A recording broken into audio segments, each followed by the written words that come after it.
లక్షల కోట్లు, కొన్ని ప్రాజెక్టులు, ఇంత బియ్యం, ఇంత కరెంట్. ఇది కాదండి ప్రజలు కోరుకునేది.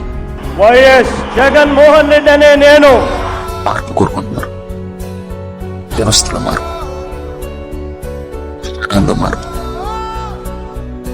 రాజకీయాల్లో మార్పు.